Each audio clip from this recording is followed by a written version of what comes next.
மோடி அவர்கள் தமிழ்நாட்டுக்கு வந்துட்டு போயிருக்கிறார். இனி அடிக்கடி இந்த பக்கம் பிரதமர் மோடி அவர்களை எதிர்பார்க்கலாம்.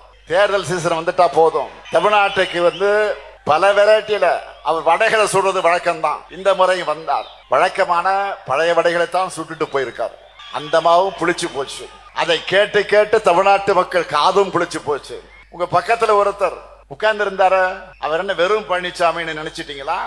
சாதா பழனிசாமி அல்ல, தி கிரேட் 10 தோல்வி பழனிசாமி. 2019 இருந்து எல்லா தேர்தலையும் தோல்வியை தவிர எதுவும் காணாத மாவீரர்.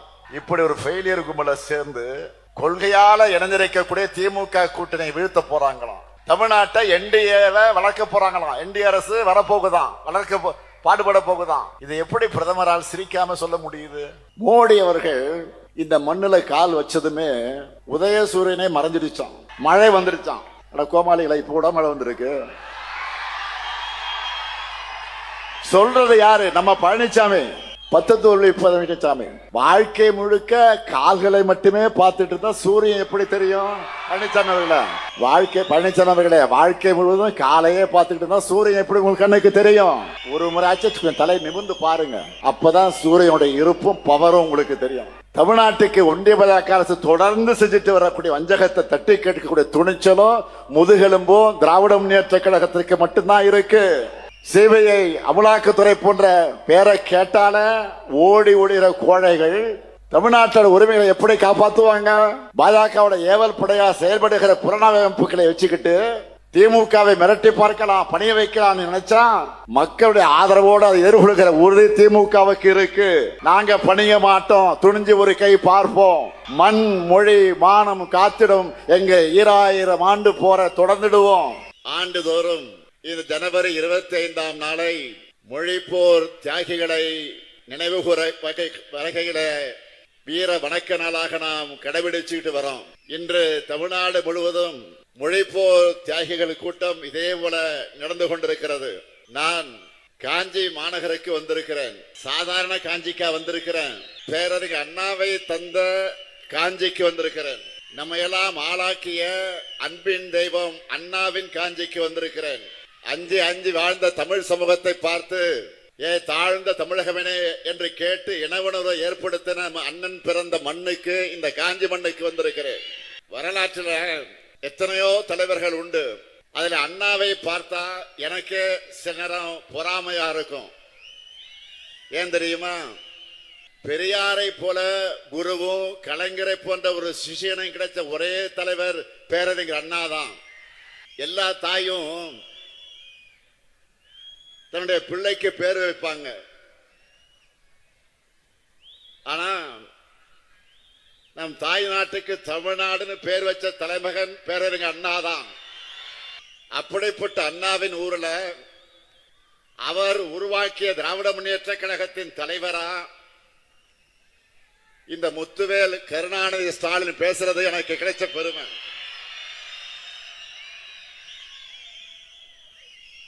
மிக மிக உணர்ச்சி மயமான மனநிலையில இங்க உங்க முன்னால நான் நின்றுகிட்டு இருக்கேன். ஆனா எல்லாவற்றுக்கும் சிகரம் வச்சது போல இருந்த உந்து சக்தி எதுன்னு கேட்டா அது இந்த காஞ்சி நகரம் தான். என்னுடைய 13 வயசுல கோபாலபுரம் இளைஞர் திமுக அமைப்பை ஏற்படுத்தி பல நிகழ்ச்சிகளை நான் நடத்தி கொண்டிருந்தது எல்லாருக்கும் தெரிஞ்சதுதான். அங்கிருந்து அண்ணா ஜோதியை கையில ஏந்தி தொடர் ஓட்டமா புறப்பட்டு காஞ்சிபுரத்துல நடந்துகிட்டு இருந்த திமுக மாநாட்டு மேடையில தலைவர் கலைஞருடைய கரத்துல கொண்டு வந்து நான் அண்ணா ஜோதியை ஒப்படைச்சேன். அப்போ நம்முடைய தலைவர் கலைஞருக்கு பக்கத்தில் அன்றைய பொதுச் செயலாளர், நாவலர், கழக பொருளாளர் எம்ஜிஆர், அவங்க 2 பேரும் பக்கத்தில் இருக்கிறாங்க. கையில அண்ணா சுடரேந்தி என்று தொடங்கின ஓட்டம் தான் இப்ப வர ஓயல. அதே காஞ்சிக்குத்தான் இன்னைக்கு மொழிப்போர் தியாகிகளுக்கு வீர வணக்கம் செலுத்த வந்திருக்கிறேன். மொழிப்போர் தியாகிகள் நினைச்சால, அவங்க பேரை சொன்னால உணர்ச்சி பொங்குது, உடல் நடுங்குது. 1938 ஆண்டிலே தமிழ்நாட்டு பெண்கள் மாநாடு முடிந்து மறுநாள் மொழிப்போர் களத்தினுடைய முதல் வீராங்கனையா பெண்களை அணை திரட்டி போராடினார் வீர தமிழன்னை தருமாம்பாள். 25/1/1964 தீக்குளித்து இறந்து மொழிக்காக உயிரை கொடுத்த இளைஞன் கீழப்பழுவு சின்னசாமி கழகத்துடைய தொண்டன். 1965 ஜனவரி 25 சென்னை கோணம்பாக்கத்திலே சிவலிங்கம் என்ற 21 வயது இளைஞரும் தீக்குளிச்சார். அவர் திராவிட முன்னேற்ற கழகத்தினுடைய நுங்கம்பாக்கம் பகுதி கழகத்துடைய பொருளாளர். அதற்கு மறுநாள் விருகம்பாக்கம் அரங்கநாதன் தீக்குளிச்சார். அவர் ஒன்றிய அரசினுடைய தொலைபேசி துறையினுடைய ஊழியர், திமுகவுடைய தொண்டர். இந்த அரங்கநாதன் பேர்ல தான் சென்னை தியாகராய நகர்ல அரங்கநாதன் சுரங்கப்பாதை அங்கே இருந்து இருக்கிறது. அதை அமைத்தவர் தலைவர் கலைஞர். 27/1/1965 சிதம்பரத்தில் நடந்த துப்பாக்கி சூட்டுல வீர தியாகியானார் அண்ணாமலை பல்கலைக்கழக பிஎஸ்சி மாணவன் சிவகங்கை ராஜேந்திரன். 18 வயசான அந்த மாவீரனுக்கு அண்ணாமலை பல்கலைக்கழக வாசல்ல சிலை அமைக்கப்பட்டிருக்கு. அந்த சிலையை திறந்து வைத்தவர் தலைவர் கலைஞர். கோவை பிஎஸ்சி பொறியியல் கல்லூரியுடைய மாணவனாக பீளமேடு தண்டபாணி 1965 பிப்ரவரியில நஞ்சுண்டு இறந்தார். விஷத்தை அறிந்து இறந்திருக்கிறார். அதே பிப்ரவரி மாசம் சத்தியமங்கலம் முத்து என்ற திமுக தொண்டர் தீக்குளிச்சார். ஐயம்பாளையம் ஆசிரியர் வீரப்பன் 11/2/1965 தீக்குளிச்சார். திமுகவை சேர்ந்த இவர் அந்த பகுதியில இளைஞர் மன்றத்தை நடத்தினவர். கீரனூரை சேர்ந்த முத்து 1965 பிப்ரவரி மாதம் நஞ்சுண்டு இறந்து போனார். 22 வயதான விராலிமலை சண்முகம் என்கின்ற திமுக தொண்டர் 25/1/1965 விஷத்தை அறிந்து இறந்து போயிருக்கிறார். அவர் ஒரு மளிகை கடையினுடைய ஊழியர். திருச்சி பாலக்கரையில 16 கோடி ரூபாய் மதிப்பீட்டிலே கட்டப்பட்டிருக்கக்கூடிய பாலத்திற்கு கீழப்பழுவு சின்னசாமி விராலிமலை சண்முகம் ஆகியோர் நினைவா சின்னசாமி சண்முகம் பாலம்னு பெயர் சூட்டினார் தலைவர் கலைஞர் அவர்கள். இவங்க எல்லாருக்கும் மொழிப்போர் தியாகிகள் மணிமண்டபங்களை அமைச்சிருக்கிறோம். சென்னையில் இருக்கக்கூடிய மிக முக்கிய கட்டடங்கள்ல ஒன்றுக்கு தியாகிகளான தாளமுத்து நடராஜன் ஆகிய இருவர் பெயரையும் சூட்டினார் தலைவர் கலைஞர். இன்னைக்கு காலையில கூட நான் நேரடியாக சென்று அந்த கட்டிடத்தில் புதிதாக அமைக்கப்பட்டிருக்கக்கூடிய தாளமுத்து நடராஜன் சிலைகளை திறந்து வச்சுட்டு தான் இந்த நிகழ்ச்சிக்கு வந்திருக்கிறேன். இவர்கள்தான் தமிழ் தாயினுடைய தலைப்பிள்ளைகள், தியாக தீர திருவுருவங்கள். மொழியை காக்க போராடின நம்ம கழகம் ஆட்சி அமைச்சதும் இருமொழி கொள்கை சட்டத்தை நிறைவேற்றினார் நம்முடைய ஒப்பற்ற தலைவர் பேரறிஞர் பெருந்தகை அறிஞர் அண்ணா. இன்றைக்கு வரைக்கும் யாராலும் அதை தொட்டு கூட பார்க்க முடியல. எப்படியாவது இந்திய நம்ம மேல திணிக்கணும்னு மும்மொழி திட்டத்தை அமல்படுத்த ஒரு கும்பல் துடியா துடிக்குது. தேசிய கல்வி கொள்கையை கொண்டு வந்து அதற்கான முயற்சிகளை ஈடுபடுவது இந்திய திணிக்கத்தான். நேரடியா திணிக்க முடியலன்னு பள்ளி பல்கலைக்கழகம் மூலமா திணிக்க முயற்சி பண்றாங்க. சில நாட்களுக்கு முன்பு சென்னைக்கு வந்த ஒன்றிய கல்வி அமைச்சர் தர்மேந்திர பிரதான் அவர்கள் நமக்கு மொழி பாடம் எடுத்துட்டு போயிருக்கிறார். எல்கேஜி பையன் பேராசிரியருக்கு பாடம் எடுக்கிற மாதிரி இருக்கு அவருடைய செயல்பாடு. தமிழ்நாட்டுக்குள்ள இந்தியை திணிப்ப அனுமதிக்க மாட்டோம்னு சொன்ன காரணத்துக்காக நமக்கு தர வேண்டிய 3458 கோடி ரூபாய் நிதியை தராம இருக்கக்கூடியவர் தான் இந்த பிரதான். 3000 5000 ஏன் 10,000 கோடி கொடுத்தாலும் மும்மொழி திட்டத்தை ஏற்க மாட்டோம்னு சொன்னவன் தான். 3000 5000 10,000 கோடி கொடுத்தாலும் மும்மொழி திட்டத்தை ஏற்க மாட்டோம்னு சொன்னவன் தான் இந்த முத்துவேல் கருணாநிதி ஸ்டாலின். பணத்தையும் அதிகாரத்தையும் காட்டி மிரட்டினா நாங்க பணிஞ்சு போக நாம என்ன அடிமைகளா? அண்ணா கலைஞர் போன்ற தமிழ் போராளிகளுடைய பரம்பரையில் வந்தவர்கள் நாம். அது மட்டுமல்ல, மொழிப்போர் வீரர்களான நடராஜன் தாளமுத்து ராஜேந்திரன் போன்றவருடைய கொள்கை உணர்ச்சி எனக்குள்ள ஓடுற காரணத்தால் தான் நான் அப்படி சொன்னேன். 1938 இந்தி திணிப்புக்கு எதிராக நாம போராடி கொண்டிருக்கிறோம். இந்தி என்பது வெறும் மொழி திணிப்பு மட்டுமல்ல, அது பண்பாட்டு படையெடுப்பு. இந்தியா முழுக்க இந்தியின் ஆதிக்கத்துக்கு எத்தனை மொழிகள் வழியானது. இந்திய உதைக்கு நாம் ஆங்கிலத்தை தொடர செஞ்சதால தமிழ்நாடு எப்படி வளர்ந்ததுன்னு கடந்த ஆண்டு நான் ஒரு கடிதத்துடன் எழுதினேன். இந்திய அளவில் அதுக்கு மிகப்பெரிய வரவேற்பு கிடைச்சது.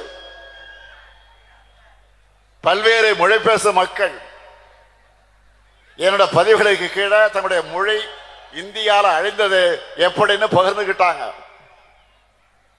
அது மாதிரி தமிழ்நாட்டை அடிமைப்படுத்தணும்னு தான் காலந்தோறும் டெல்லியில நம்ம மேல படையெடுத்து வராங்க. நாம பார்க்காத படையெடுப்பா? நீங்க எத்தனை முறை வந்தாலும், எத்தனை துரோகிகள், அடிமைகள், அரசிகள், கோமாளிகள், கொலைகள் துணைக்கு அழைச்சுக்கிட்டு வந்தாலும் உங்களால தமிழ்நாட்டை வீழ்த்த முடியாது. உறுதியோடு சொல்றேன். டபுள் என்ஜின் சொல்லி வடமாநில மக்களை ஏமாற்றி அவங்க வாழ்வாதாரத்தை அழிக்கிற உங்க டப்பா என்ஜின் தமிழ்நாட்டில் ஓடவே ஓடாது.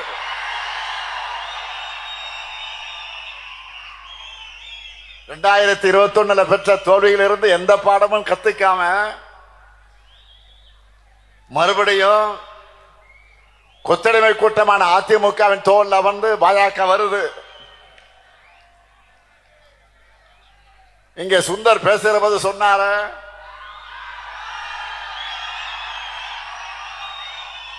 நேற்று முன்தினம் மாண்புமிகு பிரதமர் மோடி அவர்கள் தமிழ்நாட்டுக்கு வந்துட்டு போயிருக்கிறார். இனி அடிக்கடி இந்த பக்கம் பிரதமர் மோடி அவர்களை எதிர்பார்க்கலாம். தேர்தல் சீசன் வந்துட்டா போதும். தமிழ்நாட்டுக்கு வந்து பல வெரைட்டியில அவர் வடைகளை சொல்றது வழக்கம்தான். இந்த முறை வந்தார், வழக்கமான பழைய வடைகளைத்தான் சுட்டுட்டு போயிருக்கார். அந்த மாவும் புளிச்சு போச்சு.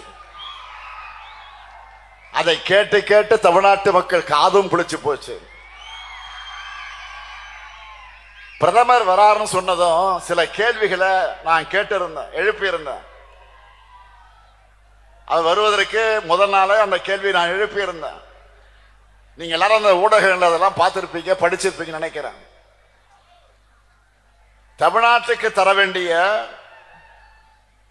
3548 கோடி ரூபாய் கல்வி நிதி எப்ப வரும்? தொகுதி மறுவரையில தமிழ்நாட்டின் தொகுதி அளவு குறைக்கப்படாத இந்த உறுதிமொழி உங்க வாயிலிருந்து எப்ப வரும்?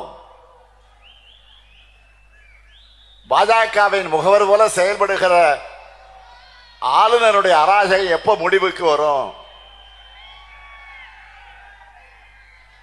ஒன்றிய பாஜக அரசிடமிருந்து தமிழுக்குரிய ஒதுக்கீடு நிதி ஒதுக்கீடு எப்போ வரும்? 100 நாள் வேலை திட்டத்துக்கு பதிலாக மாநிலங்கள் மேல நிதி சுமை ஏற்றி ஊரக மக்கள் வாழ்வாதாரத்தை ஒழிச்சு கட்டக்கூடிய புதிய திட்டம் எப்போ கைவிடப்படும்?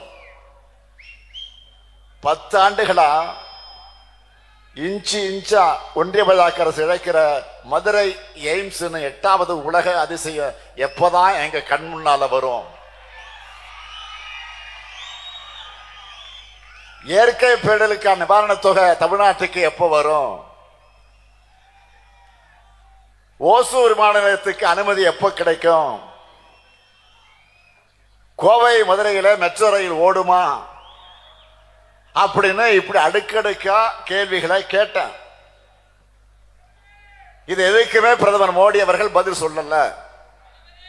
இருந்தா தானே சொல்றதுக்கு. ஆனா தேர்தல் குறித்த தன்னுடைய கற்பனைகளை பேசிட்டு போயிருக்கிறார். மாண்புமிகு பிரதமர் அவர்களே, கடந்த நாடாளுமன்ற தேர்தல் நினைவு இருக்கா? உங்களுக்கு ஒரு தொகுதி கூட கிடைக்கவில்லை. தமிழ்நாட்டுக்கு நீங்க எத்தனை முறை வந்து பிரச்சாரம் பண்ணீங்க? அதுக்கு பரிசா முழுமையான தோல்வியை தமிழ்நாட்டு மக்கள் உங்களுக்கு பரிசா கொடுத்தது மறந்து போச்சா? உங்க பக்கத்துல ஒருத்தர் உட்கார்ந்து இருந்தாரு, அவர் என்ன வெறும் பழனிசாமின்னு நினைச்சிட்டீங்களா? சாதா பழனிசாமி அல்ல, தி கிரேட் 10 தோல்வி பழனிசாமி. 2019 இருந்து எல்லா தேர்தலையும் தோல்வியை தவிர எதுவும் காணாத மாவீரர். இப்படி ஒரு ஃபெயிலியர் கும்பல சேர்ந்து கொள்கையால இணைந்திருக்கக்கூடிய திமுக கூட்டணி வீழ்த்த போறாங்களாம். தமிழ்நாட்டை என்டிஏவை வளர்க்க போறாங்களாம். என்டிஏ அரசு வரப்போகுதான், வளர்க்க பாடுபட போகுதான். இது எப்படி பிரதமரால் சிரிக்காம சொல்ல முடியுது? நல்லா கவனிங்க. அதிமுக அரசு இல்ல, அவங்களே என்டிஏ அரசுன்னு தான் சொல்றாங்க. இப்போ நீங்க வந்து வளர்க்கிற நிலையில நாங்க இருக்கிறோம். தமிழ்நாடு ஏற்கனவே வளர்ந்துதான் இருக்கு, நாளும் வளர்ந்துகிட்டே இருக்கு. இதை நீங்க கெடுக்காம இருந்தாலே போதும். தமிழ்நாடு பொருளாதாரத்துல, தொழில் முதலீட்டுல, கல்வியில, வேலை வாய்ப்புல, மருத்துவத்துல, சமூக வளர்ச்சி குறியீடுகள்ல வளர்ந்திருக்கு. அது ஒன்றிய அரசாலேயே மறைக்கவோ மறுக்கவோ முடியாத அளவுக்கு வளர்ந்திருக்கு. உங்க புள்ளி விவரங்கள் அதைத்தானே சொல்லுது. பிரதமர் அவர்களே, தமிழ்நாட்டை அழிக்கும் உங்க எண்ணம் பலிக்காது. பக்தர்கள் மணமகள் கூடிய ஆட்சியை நடத்துகிறோம். நம்ம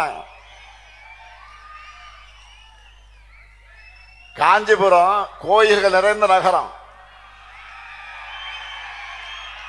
இங்க குழப்பம் ஏற்படுத்த நினைச்சா அந்த எண்ணம் நிறைவேறாது. நாடும் நாட்டு மக்கள் அமைதியாக வாழுகிற இந்த நிலை சிலருக்கு பிடிக்கல. ஏன் நாட்டினுடைய பிரதமரை இந்த நோக்கம் கொண்டவராக இருப்பது அவர் வகிக்கக்கூடிய பதவிக்கு அழகல்ல. தமிழ்நாட்டில் போதை மருந்து நடமாட்டம் அதிகமாயிடுச்சுன்னு பொதுவா பிரதமர் பதவியிலிருந்து அவர் பேசிவிட்டு செல்வது சரியல்ல. நாடு முழுக்க கடந்த 5 ஆண்டுகள்ல துறைமுகங்கள் வழியா கடத்தப்பட்ட 11,311 கோடி ரூபாய் அளவிலான போதைப் பொருள் பிடிபட்டிருக்குன்னு ஒன்றிய அரசு தெரிவிச்சிருக்கு. அதுல பெரும்பாலானவை குஜராத் மற்றும் மகாராஷ்டிரா மாநில துறைமுகங்கள் தான் சிக்கி இருக்கு. இந்த மாநிலங்களை யார் ஆட்சி செய்யறாங்க? திமுகவா? இல்லையே, உங்க ஆட்சி தான் நடக்குது. டபுள் இன்ஜின் சொல்ற டப்பா இன்ஜின் தானே ஓடுதுங்க.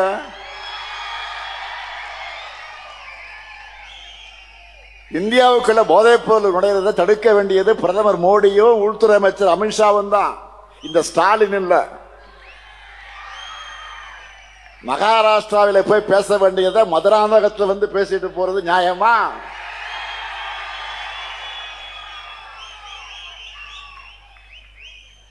அடுத்து தமிழ்நாட்டில் பெண்களுக்கு பாதுகாப்பு இல்லைன்னு இதை வேற பிரதமர் அவர்கள் சொல்லிட்டு போயிருக்காரு. புதுமை பெண், விடியல் பெண், விடியல் பயணம், உரிமை தொகை, தோழி விடுதுன்னு பெண்களுக்காக நாங்கள் செயல்படுத்துகிற திட்டங்களால பெண்களுடைய சமூக பங்களிப்பு தமிழ்நாட்டில் அதிகமாக இருக்கு. அதிகமான மாணவிகள் கல்லூரிகளுக்கு வந்து படிக்க வர்றது தமிழ்நாட்டில் தான். இந்தியாவிலே அதிகமான பெண்கள் தொழிற்சாலையில் வேலை பார்ப்பது தமிழ்நாட்டில் தான். இது எதுவும் தெரியாம ஆளுநர் போலவே பிரதமர் அவர்கள் பேசுவது மிக மிக கண்டனத்துக்குரியது. 5 மாத கர்ப்பிணி பெண்ணான பில்கிஸ் பானு அவர்களை கூட்டுப்பாலை வன்கொடுமைக்கு உள்ளாக்கின 11 குற்றவாளிகளை விடுதலை செஞ்சது உங்க குஜராத் அரசு தானே. உலகமே அதிர்ச்சி அடைஞ்சாங்களே, உச்ச நீதிமன்றமே அதை ரத்து பண்ணுச்ச. நீங்க பெண்கள் பாதுகாப்பு பத்தி பேசலாமா? அதுவும் பாலியல் குற்றங்கள் ஈடுபட்ட குற்றவாளிகளுக்கு முன்விடுதலை கிடையாதுன்னு சட்டமன்றத்தில் தடைச்சட்டம் நிறைவேற்றி இருக்கக்கூடிய இந்த ஸ்டாலின் அரசை பத்தி நீங்க பேசுவதற்கு உங்களுக்கு யோகியதை இருக்குதா? அருகதை இருக்குதா? குற்றங்கள் அதிகமாக நடக்குது, பிரதமர் அவர்கள் பேச நினைச்சா எங்க போய் பேசணும்? பாஜக கூட உத்தரப்பிரதேசம் போய் தான் பேசணும். மணிப்பூர்ல போய் பேசுங்க. இதை விட இன்னொரு கூத்து என்ன தெரியுமா? ஜெயலலிதா ஆட்சியில குற்றமே நடக்கலன்னு சொல்லி அதிமுக தொண்டர்களையும் பிரதமர் ஏமாத்த பார்த்திருக்கிறார். குஜராத் மோடியா இந்த லேடியான்னு தமிழ்நாட்டில் ஊர் ஊரா போய் அம்மையார் ஜெயலலிதா கேட்டாங்க தெரியுமா? அதெல்லாம் மறந்துடுச்சா? இந்தியாவிலே அதிமுக அரசு தான் ஊழல் அதிகம் நடக்கக்கூடிய அரசுன்னு நீங்களும் உள்துறை அமைச்சர் அமித்ஷாவும் அவர்களும் பேசினதான் ஞாபகம் இருக்கா? இது எல்லாத்தையும் நீங்க ஒருவேளை மறந்திருக்கலாம், தமிழ்நாட்டு மக்கள் மறக்க மாட்டாங்க. வழக்கம் போல இந்த தேர்தலையும் பாஜகவுக்கு என்ன செய்யணுமோ அதை சிறப்பா செஞ்சு அனுப்பத்தான் போறாங்க.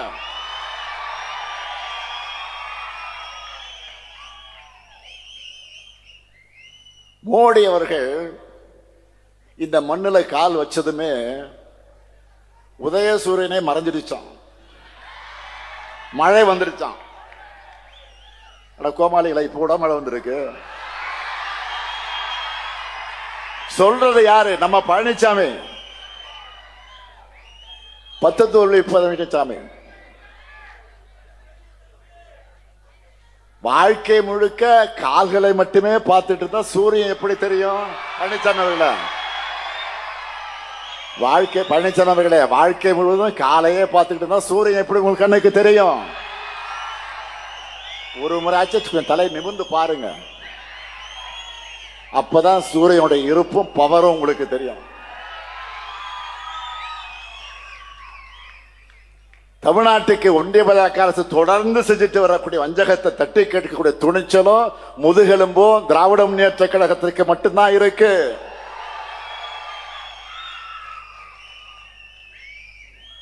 சிபிஐ, அமலாக்கத்துறை போன்ற பேரை கேட்டால ஓடி ஓடுகிற கோழைகள் தமிழ்நாட்டோட உரிமைகளை எப்படி காப்பாற்றுவாங்க? பாஜகவோட ஏவல் படையா செயல்படுகிற புலனாய்வுகளை வச்சுக்கிட்டு திமுகவை மிரட்டி பார்க்கலாம், பணிய வைக்கலாம் நினைச்சா மக்களுடைய ஆதரவோடு அதை எதிர்கொள்கிற உறுதி திமுகவுக்கு இருக்கு. நாங்க பணிய மாட்டோம், துணிஞ்சு ஒரு கை பார்ப்போம். மண் மொழி மானம் காத்திடும் எங்க 2000 ஆண்டு போற தொடர்ந்துடுவோம். 2026 தேர்தல் களமும் ஆரிய திராவிட போரின் மற்றொரு களம்தான். தமிழ் பண்பாட்டு அழிக்க நினைக்கிற அரசியல் எதிரிகளையும் அந்த எதிரிகளின் கூலி பாட்டாளாகி இருக்கக்கூடிய அடிமைகளை எதிர்கொண்டு வெற்றியை உறுதி செய்யக்கூடிய களம்தான் இந்த களம். பேரறிஞர் அண்ணா பிறந்த அந்த காஞ்சி மண்ணிலிருந்து நான் சொல்லிக்கொள்ள விரும்புவது, கழக உடன்பிறப்புகளே, கூட்டணி தோழர்களே, தோழமை இயக்கத்தவர்களே, உங்கள் பரப்புரையை இன்றே தொடங்குங்க. 5 ஆண்டுகளா நம்ம மக்களுக்கு செஞ்சுட்டு வர நலத்திட்டங்கள் தொடரணும்னா திராவிட மாடல் அரசு தொடரணும். உத்தரப்பிரதேசம் போல, மணிப்பூர் போல தமிழ்நாடு வன்முறை காடு ஆகாம தடுக்கப்படணும். திராவிட மாடல் அரசு தொடர கழகம் 7வது முறையாக ஆட்சி அமைக்க மொழிப்போர் தியாகத்தின் மீது உறுதி எடுப்போம். பேரறிஞரை தந்த அண்ணாவின் காஞ்சியில இருந்து நான் உறுதியாக சொல்லுகிறேன், டெல்லியின் ஆதிக்கத்திற்கு தமிழ்நாடு என்றொக்கும் தலை குனியாது. மீண்டும் சொல்லுகிறேன், டெல்லியின் ஆதிக்கத்திற்கு தமிழ்நாடு என்றும் தலை குனியாது. தீ பரவட்டும், வெல்வோம் ஒன்றாக. நன்றி, வணக்கம்.